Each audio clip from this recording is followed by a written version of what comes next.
മറ്റൊരു പ്രധാനപ്പെട്ട വാർത്തയിലേക്കാണ്. ഖത്തർ തലസ്ഥാനമായ ദോഹയിൽ ഇസ്രായേൽ ആക്രമണം. ഹമാസ് നേതാവ് അടക്കമുള്ളവരെ ലക്ഷ്യമിട്ടായിരുന്നു ആക്രമണമെന്നാണ് റിപ്പോർട്ടുകൾ.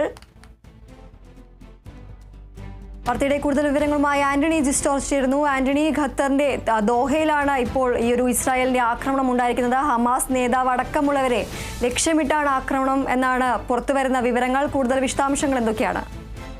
തീർച്ചയായും ഈ ആക്രമണത്തിന്റെ കൂടുതൽ വിശദാംശങ്ങൾ ഇപ്പോൾ ലഭ്യമല്ല എന്നുള്ളതാണ്. ഏതായാലും ഖത്തറിൽ ഇസ്രായേലിന്റെ ആക്രമണം ഉണ്ടായിരിക്കുന്നു എന്നുള്ളത് ഇസ്രായേൽ റേഡിയോയാണ് പുറത്തുവിട്ടിരിക്കുന്നത്.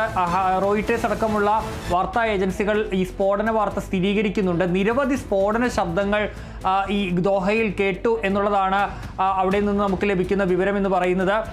ദൃക്സാക്ഷികളടക്കം ഈ സ്ഫോടന ശബ്ദം കേൾക്കുകയും കാണുകയും ചെയ്തിട്ടുണ്ട്. ഈ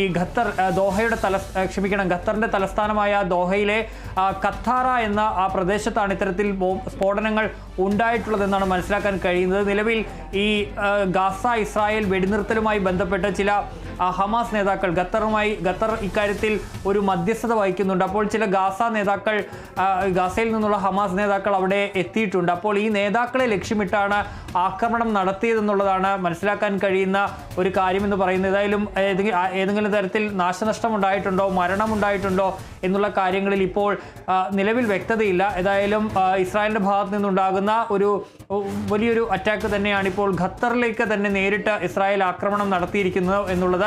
ഹമാസ് നേതാക്കളെ ലക്ഷ്യമിട്ടാണെന്നുള്ളതാണ് മനസ്സിലാക്കാൻ കഴിയുന്നത്. ഏതായാലും ഇസ്രായേലിന്റെ നടപടി ഭീരുത്വമാണെന്ന് ഖത്തർ പ്രതികരിച്ചു കഴിഞ്ഞിട്ടുണ്ട്. കൂടുതൽ പ്രതികരണങ്ങൾ ഉടൻ തന്നെ ഉണ്ടാവുകയും ചെയ്യും. ഏതായാലും ഒന്നിലേറെ സ്ഫോടനങ്ങൾ ഈ ദോഹയിൽ ഉണ്ടായിട്ടുണ്ട് എന്നുള്ളതാണ് പുറത്തു വരുന്ന വിവരങ്ങൾ. അവിടെ ഹമാസിന്റെ ഗാസ തലവനടക്കം ഈ ചർച്ചകൾക്കായി എത്തിയിട്ടുണ്ട്. ഇവരെ ലക്ഷ്യമിട്ടാണ് ആക്രമണം നടത്തിയതെന്നുള്ളതാണ് ഇസ്രായേൽ ഉദ്യോഗസ്ഥർ അടക്കം പറയുന്നത്. ഏതായാലും കൂടുതൽ സ്ഥിരീകരണം ഇക്കാര്യത്തിൽ ഉണ്ടാകേണ്ടതുണ്ട്. ഏതായാലും സ്ഫോടനങ്ങൾ ഉണ്ടായി എന്നുള്ള കാര്യം ഈ ദൃക്സാക്ഷികളടക്കം പറയുകയും ചെയ്യുന്നുണ്ട്.